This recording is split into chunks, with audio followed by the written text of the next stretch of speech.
I'm Kyle Licott. Welcome back to another full week of VCTV. As we did last week and the week before that, we have yet another double feature every single day this week for you, our audience. So get ready, tons to talk about. And today, we're talking about a very exciting, potentially hungry. So if you haven't had breakfast, get ready. But nonetheless, we've got an exciting topic to talk about around food tech, and marketplaces. As we know, and as we've talked about previously here on VCTV around all different types of industries and technologies, that the food that we eat has changed. There's been a lot of technology introduced, some for the better, some still to be determined, which we're going to talk about with each of our guests today. Also, the way our food gets to us, or how we search out our food, how we go to purchase our food, or maybe we don't go to purchase anymore, it comes to us.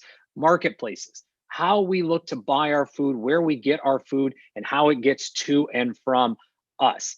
That has all changed, but what is new? What is coming? And that's what we're going to be talking about today here on VCTV, food and marketplaces. So get yourself ready, grab a croissant, grab some coffee. It's going to be a fully packed episode. And without further ado, audience, welcome. We're very thankful to have you here today. For those that are tuning in, at any point, if you have any questions, feel free to drop them in the chat. If you like what you hear as well, click subscribe, give us a thumbs up. I'll do my best with Elena to ask any questions that come through in real time. If not, we're all available 24/7 online, as you will find out a little later today, and be happy to continue the conversation. For those that are listening as investors, if you would like to be on a show like today, reach out. We'd love to hear from you and love to find the perfect stage for you, whether it be a subject like today, a technology, or an industry, or a region as well. We'd love to hear your thoughts and insights on our show. And to entrepreneurs, this is not just a stage for investors. This is a stage for you. As we've had here on VCTV, entrepreneurs, you get a chance to come up here and pitch us as investors and pitch the entire live audience that's tuning in. That's a huge opportunity for you and your company. Please do reach out to Elena, to the LA Token team, and or myself, and we would love to find the right stage and episode for you. All right. And a big thank you and shout out to Elena and to the entire LA Token team for always making sure VCTV is possible every single day, multiple times a day, on your screen, on your device, anywhere in the world. With that, I'm Kyle Licott, your host. Let's dive in because we got a ton to talk about, all right? So we've got a few guests that have joined us from different corners and different coasts from around the world to share with you about food tech and marketplaces, and maybe a little intersection in between and a little bit of deep technology, as we'll see as well, and how that's playing a role in the future of these industries. Without further ado, let's go ahead and start introducing each of our guests. Benjamina, welcome back to the show. It's a pleasure. We had you on one of our first editions here of VCTV around this topic. Glad to have you back. Excited to hear the catch up, but also good. Little intro, little background. Sure. So my background's in chemical engineering. Did some work in 3D printing for instant flavoring, some marketing work with PepsiCo, and had a startup before. And now the CEO and founder of Higher Stakes, cultivated meat company. So what we're doing is that we're recreating meat using cell culture technologies without the negative impacts on people's health, the environment, and the animals. I love it. Plant-based everything, but even further than that, it's no longer just a trend. It's actually here, and there's a lot of great stuff happening, and it tastes amazing. All right, with that, Steve, welcome to the show. First time guest with Elena and I here on VCTV. Little intro, little background. Sure. Thanks very much for the invitation as well. So I'm an investment banker by background. Worked at Morgan Stanley and Goldman Sachs, doing asset management at Morgan Stanley, mergers and acquisitions and corporate finance at Goldman Sachs. I specialize in technology companies. Have done a range of mergers and acquisition transactions, as well as investments transactions. I'd say that the more famous, the more well-known of my investment transactions was a company called Cvent, which has a marketplace built into it, but invested pre-revenues, and it's now sort of a $1 billion company, I've had multiple exits. So that's yeah, I better say this or I'll get in trouble. I'm a father of two beautiful daughters. So, yeah. All right, perfect way to end out that introduction. Well, welcome, Steve, Benjamina, Abby. Pleasure to have you as well. First time guest with Elena and I on VCTV. A little background and a little introduction for yourself. Thank you, Kyle. Hi, everybody. My name is Abby Lyle. I work for Big Idea Ventures. We're a VC fund that's focused on the future of food. So we do a few different types of deals. We do pre-seed and seed stage deals in alternative protein companies. So plant-based food, cell-based food, basically anything you would eat in place of an existing meat, dairy, seafood product. We do those types of deals through our accelerator program. Applications are open for that. So if you are an early stage, alt protein company, please check out our website, learn a little bit more about what we're doing. We'd love to chat with you. We also recently launched a platform called Generation Food, where we do later stage deals, generally 10 million plus, in companies that are revolutionizing all aspects of the food system, all the way from farm to your table, everything including supply chain, logistics, as well as later stage alt protein deals. So that's what I do, and I'm excited to be here with all of you for this great conversation. Right on. We're excited to have you. Real quick question on the accelerator program. So typically accelerator programs have a little structure to them, right? How many months they take place, online versus in person, location, et cetera. Just super quick. A little detail on the accelerator. How does it made up? Absolutely. So it's a 5-month program. We're going to be launching it absolutely first week, very early January 2021, but applications and due diligence are happening now. We have 2 locations, one in New York and one in Singapore. However, with COVID and everything that's been going on, everything's online for the moment. We're hoping to be able to ramp up the in-person program next year. And every company that goes through the program gets $125K investment from us. Boom. That's what we wanted to hear right there. Audience, take note. All right. Thank you very much, Abby. Mr. Gary Fowler. Author Gary Fowler. I apologize. I forgot to add the. I thought it was going to be the Grand Master again or something else. Don't you worry. We got a full week ahead, ladies and gentlemen. I got plenty of time to come up with great introductions for you, sir. But a little intro, a little background for those that might not know. Yeah, sure. My name's Gary Fowler, and I've done 15 companies. The largest exit we had, I was involved in the original management team of Click Software, an Israeli company that was sold to Salesforce for a little over $1 billion a year ago. I've started another AI company 4 years ago that's nearing that status also, unicorn status. So I love AI, and it's applied in all kinds of different ways. I'm writing a lot. I just wrote an article yesterday about that transportable AI models and how it could be used in the supply chain and things like food tech. So love it. I'm an investor. We're creating a $100 million impact fund in Atlanta and Chicago. Actually, Atlanta, we're actually closer on that one. That's really taken off. I started the first accelerator in Russia. I started the #1 private corporate accelerator about 8 years ago or so. So, just doing a lot of stuff. And you went on mute, but I'm laughing a little bit at you. You're like, I'm just doing a little bit of stuff. Y'all are doing a little bit of stuff. You guys all have a ton of things going on, which is super exciting, but it's all very relevant to our topic today. Food tech marketplaces. Like I said in the intro, everything has changed, and we've been talking about this a lot here on VCTV. But really, when it comes to both industries, the true argument, and it's not even an argument, it's a fact, is these things were already in place. We were already looking towards these alternative foods. We were already looking at new potential marketplaces. Some have arisen above others, but really this digitization, this acceleration of things has occurred in the past couple months, and for the good in a lot of cases. But we'd love to hear from each of you. What do you see as kind of the current state of food tech and or marketplaces as you're kind of in between both? So Benjamina, I'm going to start with you. What do you see as the current state of food and food tech? from your view?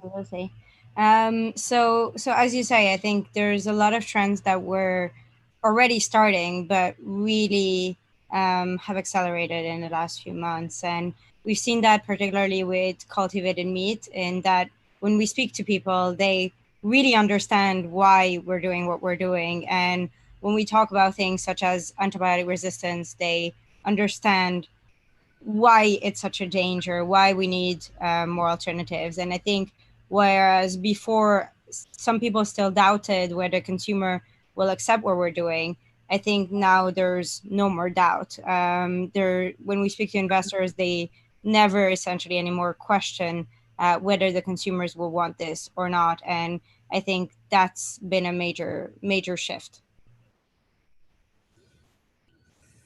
Absolutely. I mean, I just, even myself personally, have seen more plant-based foods and just general healthier foods in my refrigerator than ever before. And it's interesting. And just a kind of quick follow-up, I mean, are you seeing this in any particular category? I mean, we go back to the beginning of the year, the kind of plant-based or just alternative foods movement was really just starting to take off and diversify. I'll just say that. And now can't get away from it. And not, again, that's not a bad thing. It's just kind of seeded itself. I'm really good on the puns today. It's seeded itself in so many different areas of the foods that we eat. I mean, do you see anything in particular that it's really taken over as of right now?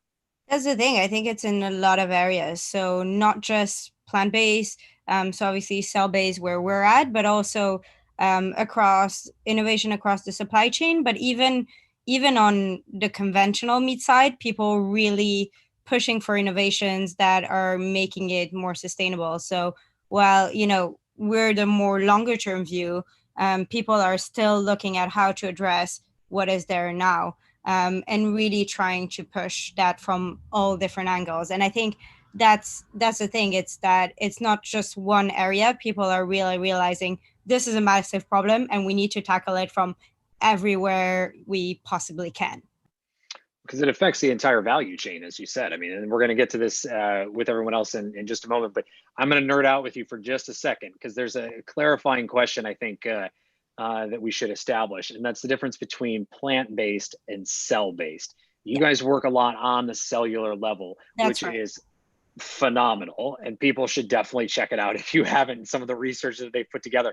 But can you, for the audience, just give us a quick breakdown of the two, just so that it's aware? Absolutely. So very simply, plant-based is made for plants.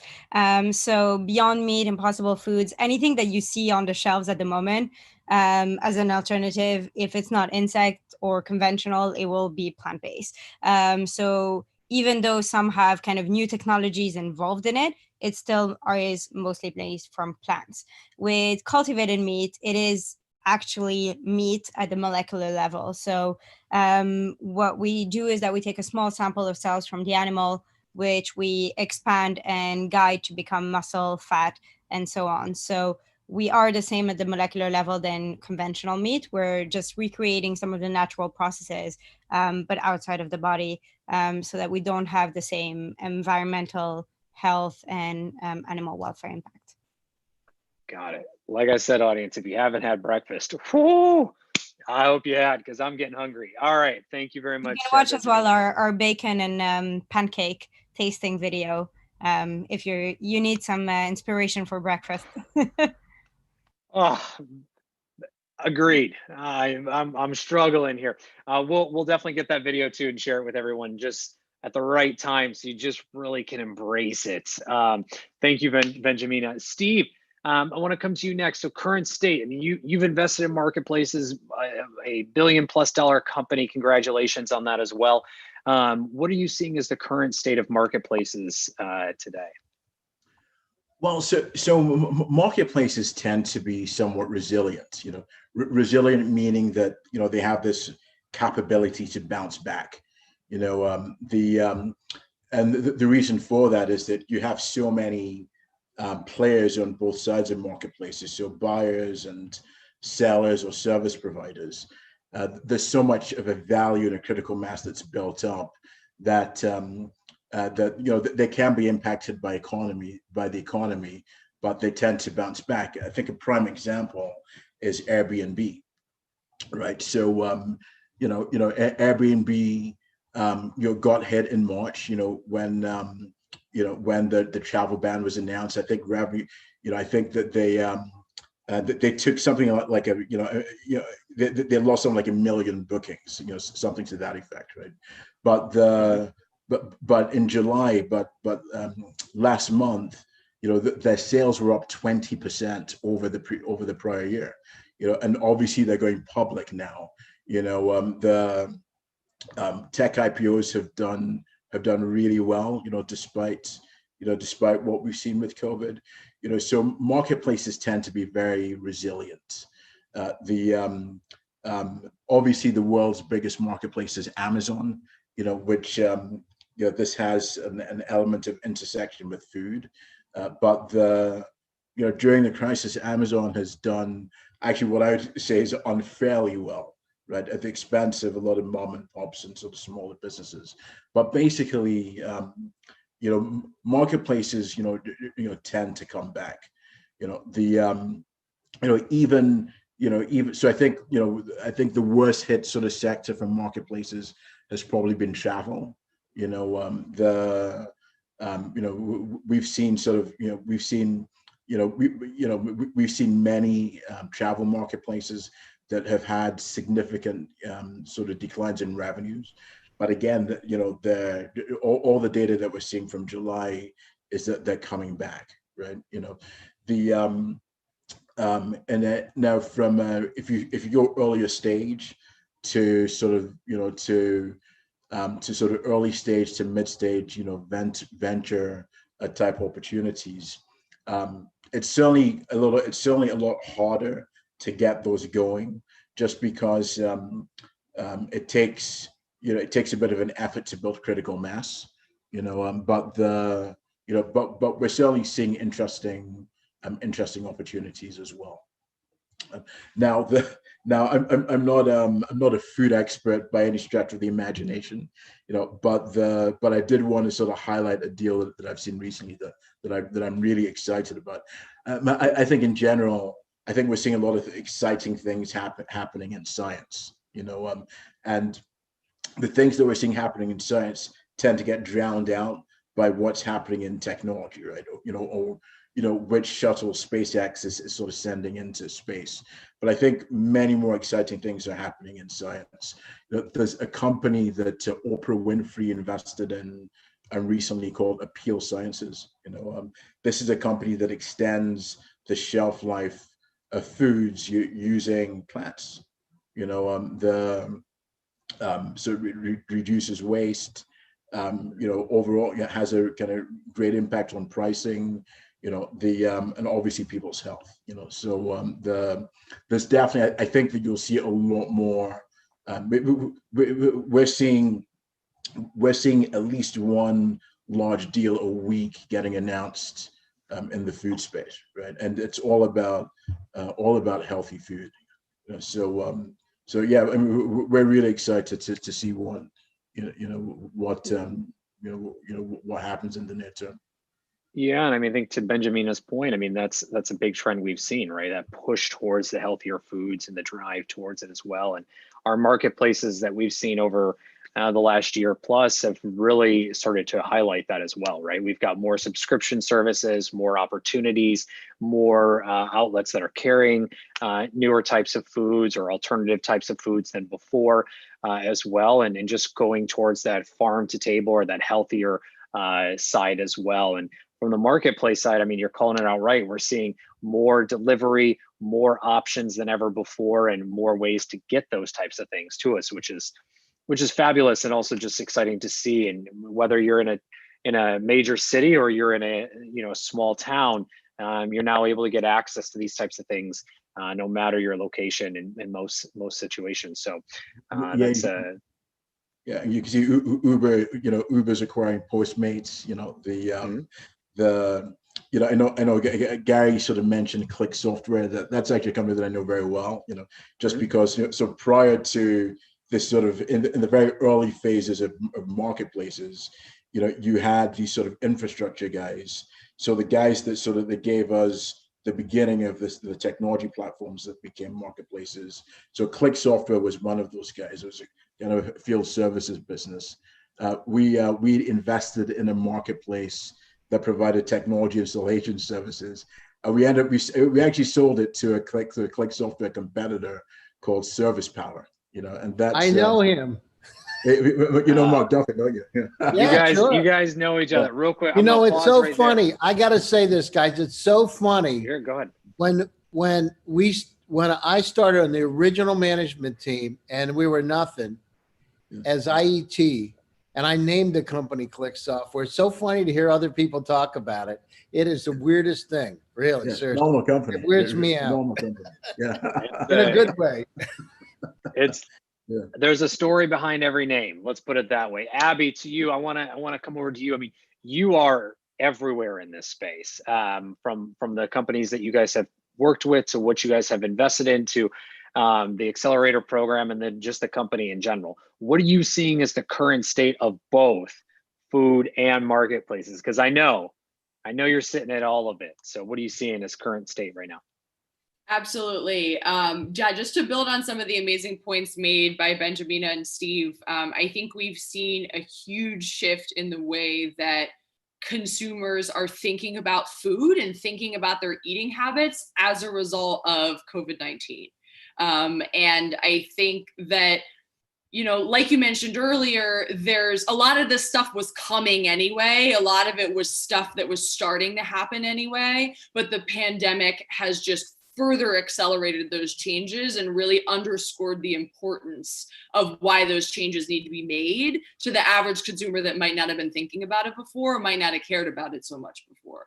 I think one of the vulnerabilities that the pandemic has really exposed is our supply chain, and just how, consolidation in our supply chain and consolidation at meat processing plants are a really good example, how that can result in food shortages when put through a pressure situation or a crisis situation like the one that we're currently experiencing. The toilet paper shortage is another example of, how our supply chains maybe aren't as resilient as we thought they were, and we now need to be looking for more solutions and funding innovators, backing innovators that are doing great things in this space to ensure that if we're in a global crisis like this again, our food systems are resilient and we're able to make it through in a much better way. So a few things that I've been noticing there, obviously the shift to direct to consumer, a lot of folks wanting to buy direct to consumer. We've had a lot of the companies that we've worked with, they were pursuing food service strategies initially or big box retailer strategies initially, and now they're pivoting to a direct to consumer strategy because that's what consumer behavior looks like. That's where a lot of consumers are procuring their groceries and the foods they're eating right now.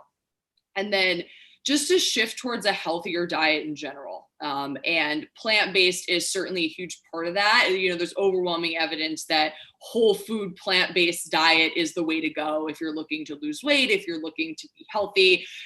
There's all the fads in the world that pop up and go away, and at the end of the day, everyone just comes back to whole food plant-based diet being the way to go. Mom and Dad were right. Eat your vegetables. Eat your vegetables, right? So I think we're starting to see people take that seriously because people are very concerned about their health now. People are very concerned about building up their immune system, eating foods that will keep them healthy, prevent them from getting sick, help them to fight off a disease if they do get sick. And I think, the recent uptick in purchases of plant-based products, which has been massive over the last few months, I think that's a testament to that. And I think that's a trend that we're just going to see increase. I don't think that's something that's going to be reversing anytime soon. Not at all, especially when there's plant-based, all you can eat ice cream. Yeah. I mean, how can you go wrong? Frozen dessert, non-dairy frozen dessert. You don't want to get sued now. Thank you. Well, I'm just the host, so I'm game on for anything I'm saying. But nonetheless, thank you very much. And Gary, to you, same question, food marketplaces, what are you seeing as the current state? And I've got a follow-up for each of you because there's just so much great information here. So Well, I mean, think about it. You just said it. I mean, we're really talking about the democratization of opportunity, and think about the small farmers being able to compete. So when you talk about from an AI perspective, I mean, I think there's a tremendous amount of opportunity that's out there today. Things like being able to look for imperfections in products quickly, right? To get it through the chain faster, as we talked about. To be able to create marketplaces where these farmers can actually take it direct to consumer. I think Abby was mentioning that, right? It's got to happen. We've got to have those kind of things. The other thing is, what about dynamic pricing models for food when it's getting close to being spoiled? I mean, it's not addressed. These are the kind of ways that we can help reduce the waste. And it's all about getting it done faster, having better quality, and getting it out. Then you look at the technologies, and I'm not chemical engineer like Benjamina, but I mean, to be able to take and develop for egg whites, for instance, to be able to cultivate in those cells, to be able to create an egg whites like product. I mean, that's amazing to me.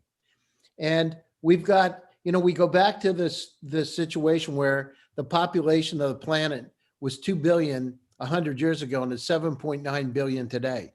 We have a lot less land of a lot more people. Keep it simple, stupid. We're going to have to figure out, we're not going to have a lot of place for animals. We better be able to cultivate it in an entirely different way. So having the plant-based foods, being able to do what Benjamina is doing is one of the ways that's going to have to happen, and it's going to have to happen sooner than later. Absolutely. And Benjamina, that teased you up perfectly for the question I had coming, both of them actually. So first and foremost, I want to come back to higher stakes. I mean, you're the founder and CEO of this company. With everything that's mentioned and the kind of the current state, what led you to get into this industry? What led you to actually go and say, I'm going to start a company in this space and I'm going to invest in the future of food? I mean, what led you to jumping into this? So my primary motivations were really from a health impact perspective. And so I really wanted to do something that would impact millions of people's health. And I think the way I see it is a lot of people put health and environment as two different categories. But the reason most people care about the environment is because if we mess up the environment, we'll mess up our health and the way we're living. And those are really interconnected. The planet itself might survive, our lives on it won't. And so for me, those two elements were really the strongest. I think I've always as well put kind of science and engineering in one category of my life, and my obsession with food and trying all the restaurants out there on another. And this kind of brought both passions of mine. Started exploring what other people were doing, saw different ways of doing things. So the mixture of all of it together led me to higher stakes.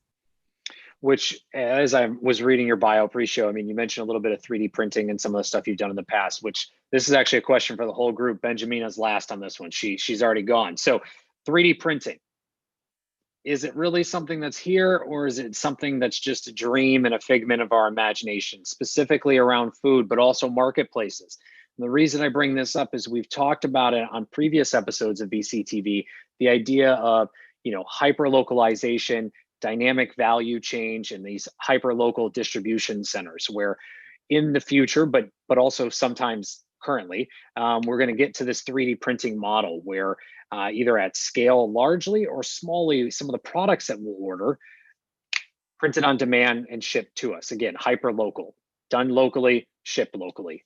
Just a quicker and shorter value chain or supply chain than we've seen in the past. And Abby mentioned this around some of the things that she's seen in the past 9 months of how things have been disrupted and why we needed to make changes. But marketplaces, is this something that's really coming, and when? Food, reality or just a pipe dream? Are we really going to get to a place of 3D printing? And just as a reference, we do have a company in Israel we've talked about here previously that was 3D printing steaks. We've seen the 3D printing pizza makers. came and went, but they're still there. So for all of you, 3D printing here, pipe dream, or something to come in the future. Steve, I'm going to start with you, and we're going to come all around. Benjamina, you're last on this one. 3D printing, really interesting. I mean, I think that 3D printing, 3D printing is here to stay. It's hugely important. I think that it'll impact every single industry at the minimum that's involved in manufacturing. And it's for a very simple reason. It's not. I think we tend to think of the end product when we think about 3D printing, but we don't pay enough attention to infrastructure. So to things, really simple things, the ability to replace screws in kind of manufacturing facilities and plants. The ability to manufacture. This is, I hate to say this, but people are making guns with kind of 3D equipment. As you start looking at sort of poorer regions of the world, the ability to kind of 3D print farm tools, small farm tools, the ability to repair capital infrastructure that's used in agriculture. I think that 3D printing is here to stay, and it's hugely important, and from a marketplace point of view, it's a huge value as well. I think we'll see, if it doesn't already exist, we'll see marketplaces where you can order things from a 3D printer experts, right? People that have different types of 3D printers, your ability to do custom orders, they get sort of shipped to you in record time. Again, if there isn't already, whenever I think I have a bright idea for a marketplace, I've been beaten by a few months. So Abby's already got this funded. You're already late. I mean, you're already late. Abby, same to you. I mean, 3D printing, are you seeing this as, again, something that's here, or a pipe dream? It's not something I've seen as being a real value driver in the food space yet. In my past life as an industry agnostic investor, we certainly saw plenty of 3D printing innovations, lots of 3D printing startups seeking funding. As far as, in the context of BIV and companies we've been looking at, it's been less common. I kind of personally view 3D printing as kind of like virtual reality, in that it's this sort of potential exponential technology with tons of promise that has been hyped up for a really long time, and everyone's been talking about it for a really long time, and all the big VCs have been, calling it and saying it's going to come for forever. And as far as actual tangible influence on the day-to-day, I just haven't seen it yet. I think that the 3D printing technologies that I've seen so far haven't been fast enough or cheap enough, or shown a way to get fast enough or cheap enough to really overhaul most of the manufacturing and production systems that we have in food. Not that wouldn't be possible for the future. I mean, anything's possible, and there's certainly lots of great minds in the space, but it's not something that I've seen being a huge driver for value creation in the food space as of right now. Yeah, absolutely. Gary, to you, any thoughts on that? Can you repeat the question, Kyle? Yeah, 3D printing. It's okay. 3D printing. Okay. Here, or pipe dream? No, I agree with what Steve had said. Here's what I said. I actually had a recent talk about it. I believe that 3D printing is going to be very similar to what we did with Kinko's copies, where we have these depots set up in key cities, and you go in just like you did with copies years ago, right? And you actually could pick up your products. I actually was at a school down in Armenia recently, and I saw for the first time 3D printers printing 3D printers. Really, it was incredible. And so think about it.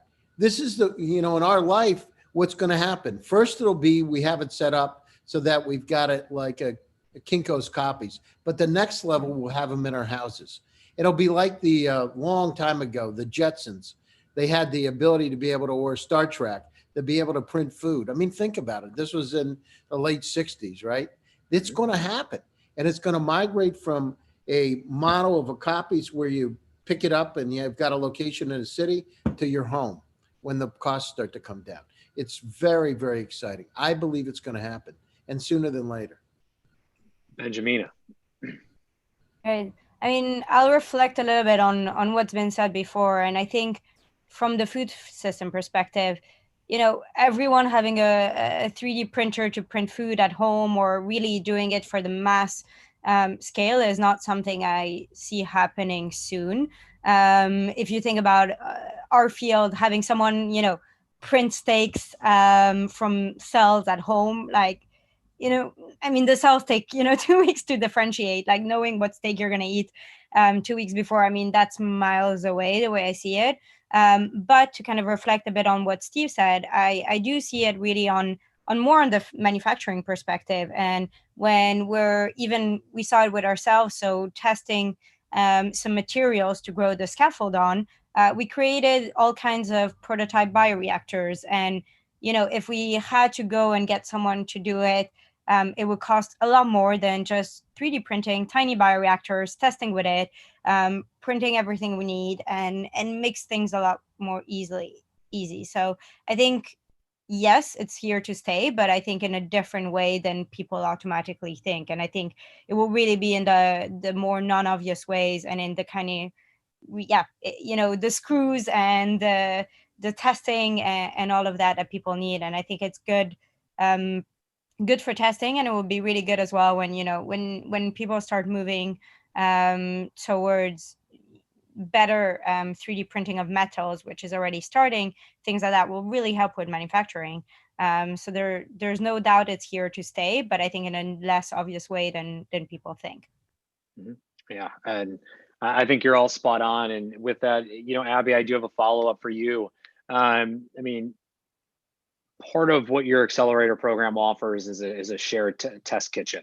And so one of the trends that we've seen or started to hear a lot about is the idea of open or ghost kitchens, and kind of shared kitchen spaces and or shared marketplaces. So for you, are you seeing this as a coming trend here that's really to stay in the near future, that we're going to see more of these ghost kitchens or shared kitchens, along with potentially shared distribution and marketplace centers as well? I definitely think ghost kitchens are going to be huge. I think again, that's another example of a trend that was kind of starting to happen before COVID-19 hit. And now that COVID-19 has hit, it's really accelerated it. The Spoon actually has done some really incredible pieces on the future of ghost kitchens and how they're transforming the restaurant industry. So I would definitely recommend for anyone who wants to learn more about the topic, I would recommend checking out their work in the space. But I think that we're starting to see huge trends towards people getting takeout and getting delivery, and restaurants being less about the ambiance and where you go to sit down because people aren't going out as much, and being much more about getting delicious food from point A to point B and maximizing the efficiencies there to make as much money as possible. So I think ghost kitchens are definitely going to fuel that, to the extent that restaurants can maximize the capacity to do takeout orders and delivery orders, and that no longer being tied to how many seats they have in house. I think that's really going to be a great force multiplier for the restaurant industry, which is hurting right now. So any sort of technological advancement there and innovative solutions there are certainly welcome. So, and I think the same goes for manufacturing and distribution as well. I think we're starting to see that with grocery stores too. People not wanting to go into the store and shop, but rather getting a lot of delivery. So I think rethinking the design of the grocery store even, and having there be floor space, less floor space for people to shop, and more of the grocery store real estate be dedicated towards fulfillment of these online orders. I think that's another trend that we're going to see on the sort of distribution side as well. I agree. I like it. And Gary, a question to you, AI. We talk about it on every show with you here. I mean, you are the expert in the space. So how does artificial intelligence play a role in the future of food, part one, and part two, marketplaces? Yeah, so in terms of food, I mean, we just think about it, the quality of food, the enormous amount of food that we're going to have to inspect is going to need technologies like computer vision.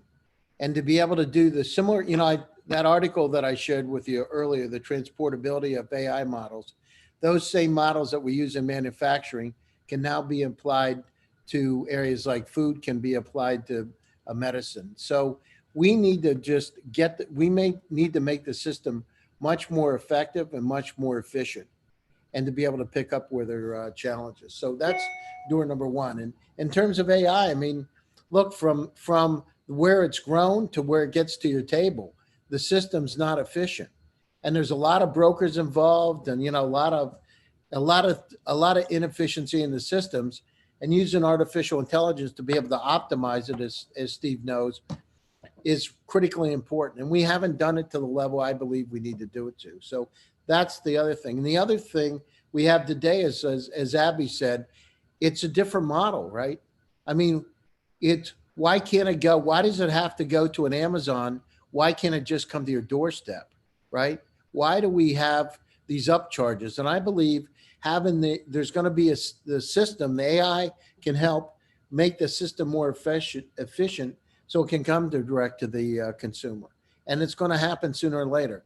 And it's going to happen to the point you got the farmers, look at it, you got these large conglomerates out there that are very efficient, but what about the smaller farmers? And what about places where there aren't the conglomerates like Africa?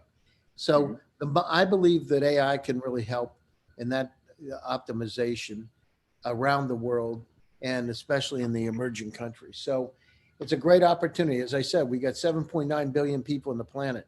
And if we grow at 4x like we did in the last 100 years, we got probably won't happen, but we got some serious challenges.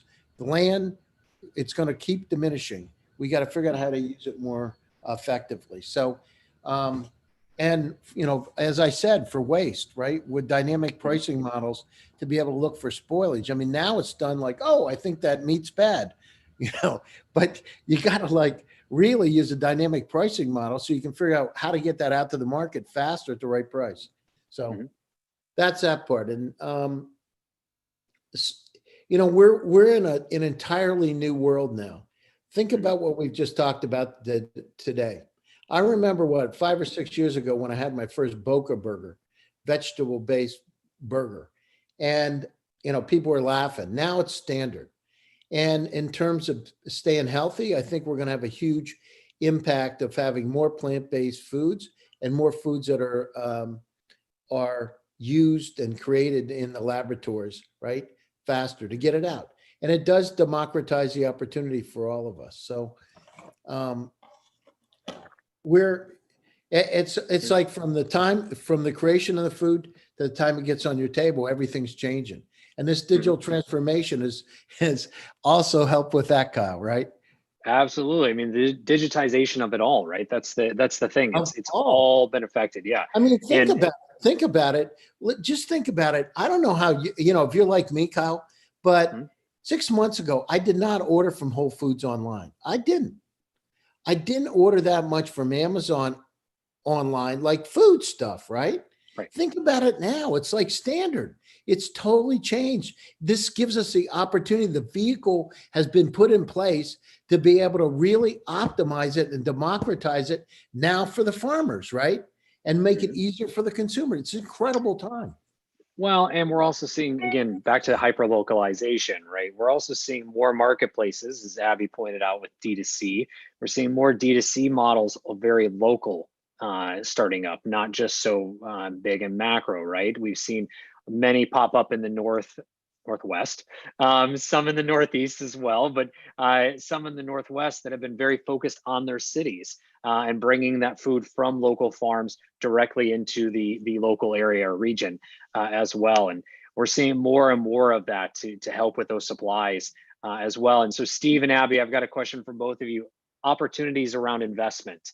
As investors, you're looking at investing in these companies. First, diligence. How do you look at a company and really in the food tech or for the marketplace side?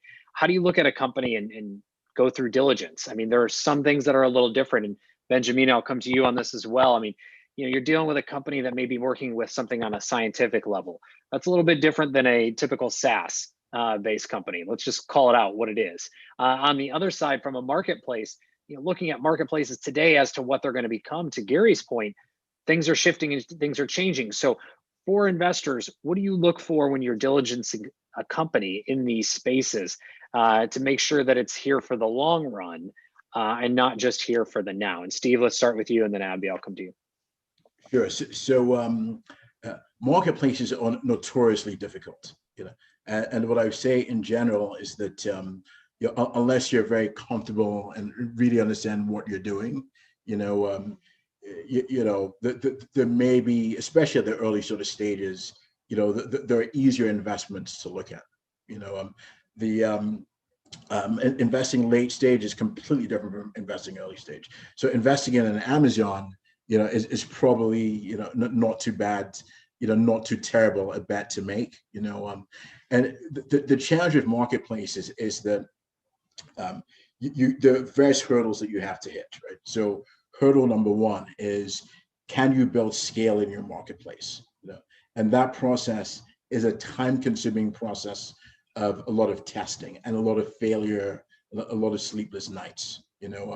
But once you have scale in a marketplace, then we start looking at things like how are, assuming it's a service kind of marketplace, how are service providers behaving in your marketplace? How are customers behaving in your marketplace? Are they staying? Are they repeat buying? What sort of a percentage are you getting? Now, what is the sales cycle between buyer and seller? Is it a 1 day type of sale? Is it a sort of 6 month type of sale? Are sales even being made? We see one of the things that we do, and it's one of our preferences, is that we tend to prefer markets that have been developed by people who have experience almost as a broker, in a marketplace sort of industry, just because they have that understanding of both sides and how they interact. Amazingly enough, what we've discovered is that sometimes people that have been long time participants in marketplaces are actually the worst people to invest with, just because they have such a biased understanding of how the marketplace works, but don't have sort of a general understanding of marketplaces. We had, I was chatting with a doctor recently that set up a specialized medical marketplace in a field that he knew really well, and what he discovered was that he couldn't get transactions going through the marketplace because participants came to gather information and then leave and make offline transactions, right? And these are things that a sort of a marketplace expert would sort of spot pretty quickly, right? So in general, people look at things like the gross merchandise value of the marketplace as to give them a sense of scale and some value. People, obviously look at revenues, and in earlier stages, people are valuing marketplaces based off of revenues. And then as they get to scale, people try and develop a view around sort of future cash flow. Mature marketplaces, are, if you get good valuations, are great, just because, they become sort of a life unto themselves. You get economies of scale, network effects, all that kind of thing. So I love marketplaces, but they're not for the faint of heart. Yeah, they're definitely. So sorry to interrupt, Steve. They're definitely you've really got to judge the scalability, right? If it's local, if it's global, if it's macro, if it's micro, looking at where it's focused and what it's focused on selling as well. And is that something for the now and into the come? And Abby, to you, same question, kind of where are you seeing when it comes to diligencing these companies? What should you be looking for as an investor? I mean, especially around food tech. I mean, marketplaces, I think Steve kind of called that out a little bit. And, again, hyper local versus global, but from a food perspective, how are you looking at companies from a diligence perspective as an investor? Yeah, absolutely. And Steve, I think you made a really great point about how different it is investing at the early stage versus the late stage. So I primarily invest in food tech companies at the pre-seed and seed stages, which is a totally different animal from doing sort of a growth equity deal or later stage VC deal as far as, what you're looking for in the due diligence process. Most of the companies that we work with are either pre-revenue or they have some small amount of revenue, but not enough to make any sort of meaningful projections. So as far as looking at their financial statements, that's not really going to tell you much, right? Like you kind of look at those projections and the numbers are all made up. So there's unfortunately with the type of investing that I do, there isn't a way to sort of build an Excel model and have it spit out a nice, neat number as to whether or not, you should invest and at what valuation. It's much more of a people-driven game. And so I think the main thing that we're looking for with early stage investments is the team. We really need to believe in these founders and think that they're going to be good stewards of our capital and feel confident that they have the drive and the tenacity to take this all the way to the finish, keep going when the going gets tough. That they don't have a huge ego, that they're coachable, that they're able to take feedback well. That's super important for us because I've seen deals with founders that aren't humble go sideways so many times. So that's definitely one of the main things that we're looking for as far as the team goes. And then on the product side, we want to invest in things that are different, right? Like there's a lot of different there's lots of plant-based solutions that are already out there. So we need to know that there's some sort of competitive moat or competitive edge with what this company is building. And that might be on the science side, some sort of unique IP. It could also be a branding play. It could be, some sort of strong partnership that they have, some sort of early customer. Those are the main things that we're looking for, at the pre-seed and seed stages. And then finally, how we can help them. I think that's something that often gets overlooked in VC due diligence is there's so much more, particularly at the early stages, to investing in a company than just writing a check. So when we're thinking about making investments, we're thinking about how does this company plug into our existing network? Are there people that we can introduce them to that will really add value, that will really help their business, help drive their business into hyper growth mode? What types of connections can we make for them to investors and other strategic partners? So we want to make sure that it's a good fit for our network so that we're doing right by the company in terms of being a smart money investor. And that's super important to us. Mm-hmm. Absolutely. And Benjamina, to you, I mean, you've built a great company around this. When you were going through the diligence process or preparing for that as well, I mean, what were some of the things that you might have been asked that you would give as advice on both sides, right? To the entrepreneurs building in the space that are going to be pitching Abby later today, and then also those who may be looking to invest in the space, what things to specifically target in their process. Yeah, so I mean, I think what we've been questioned mostly on is the differentiation, the kind of moat aspect, but also because of the kind of riskiness of our business, different investors had different points where they found, this is super risky and this is freaking me out. So some of them had the technology, others had the consumers, which we were seeing, as I mentioned, seeing less, but again, some were really digging on that.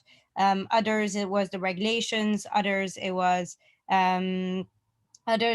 the capital intensive part. So different investors would kind of pick one area and typically kind of really dig in that. So I think for entrepreneurs is really seeing what are the main risks of your business, and really being able to answer well on that. And overall, again, why are you different? To be honest, we've seen quite less on Abby's point on things like resilience and things like that. I think it's things that some investors, once they invested, had said, that was a particular area where I felt you did well and I invested, but we haven't really been questions. I can remember only one actual investor questioning me about resilience, and what makes what evidence can I show him that I'm in for the long term and all of that. So I would say to investors, probably question, if that's an important aspect, question that more on that. Absolutely. And I think those are all great points. And guys, we are here at the lightning round. What does that mean? It's time for closing thoughts and where everyone can find you to continue the conversations. We're coming up to the top of the hour. So Abby, I want to start with you. And again, thank you all for all your thoughts and insights. And to our audience, everyone's going to be available online. So feel free to reach out and connect and continue the conversation as well with them. But Abby, let's start with you. Any closing thoughts around this topic and today's discussion? And then also, where can everyone find you? And I know you have a special call out, so you can drop that as well at the end. Yes, thank you so much for having me, Kyle and the rest of the team. This has been really great, an awesome conversation. Love speaking with all of the other amazing panelists. Final thoughts, I think this is a super exciting time for the food space. And I think, I think there's a lot of negativity that we hear, given a lot of the market sentiment that's been going on these past few months. And I think food tech and the food space is one area where it's overwhelmingly optimistic.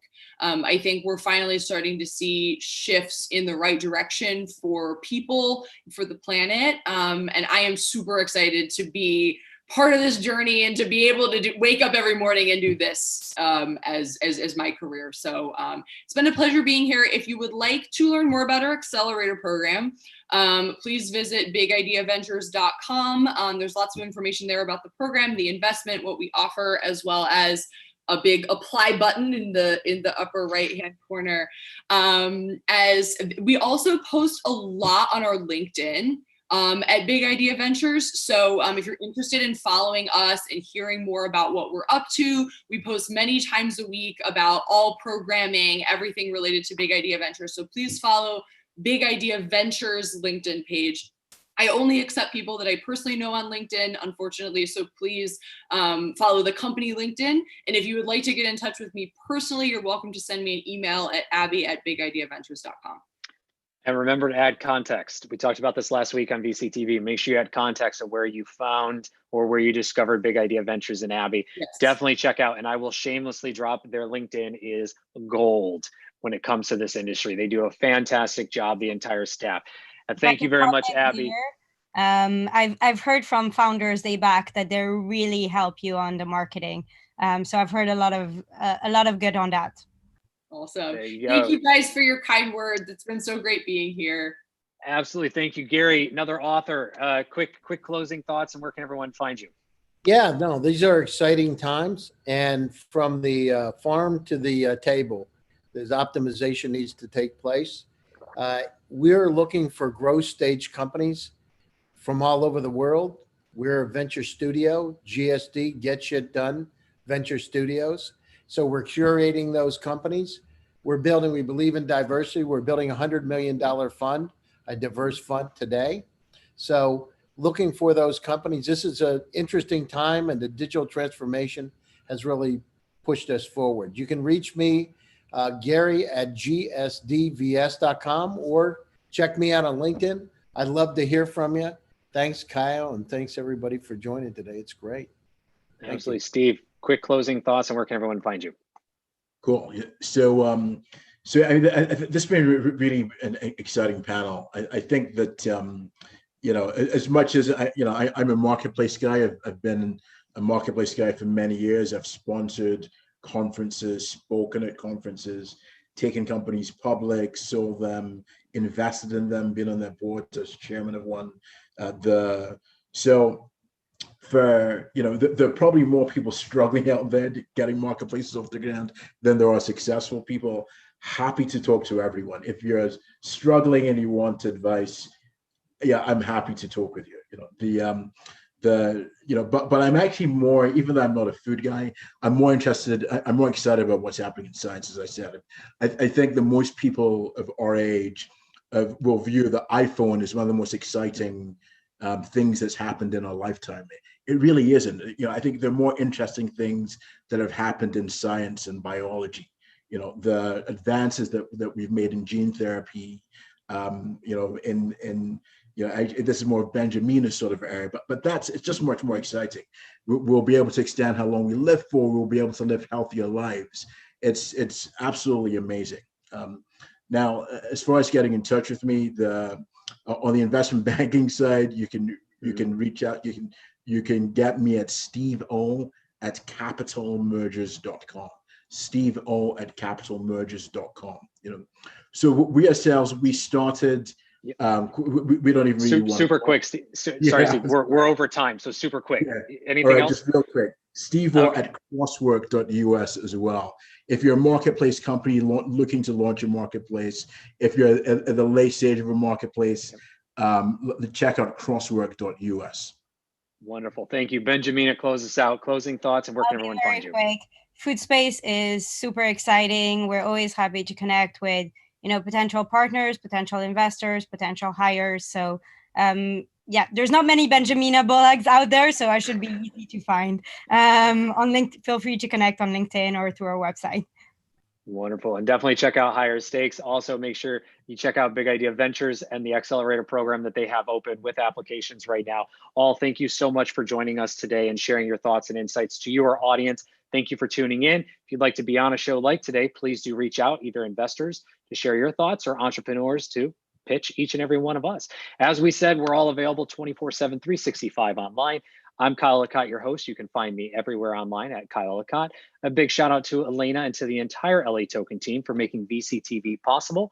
If you like what you heard, click subscribe, give us a thumbs up. We'll be back here in just a few minutes with another episode as we look towards the stars and go away from the farm and the table and take food up to space. Thank you, Abby. Thank you, Gary. We'll be back here talking about space and deep technologies. Thank you, Benjamina.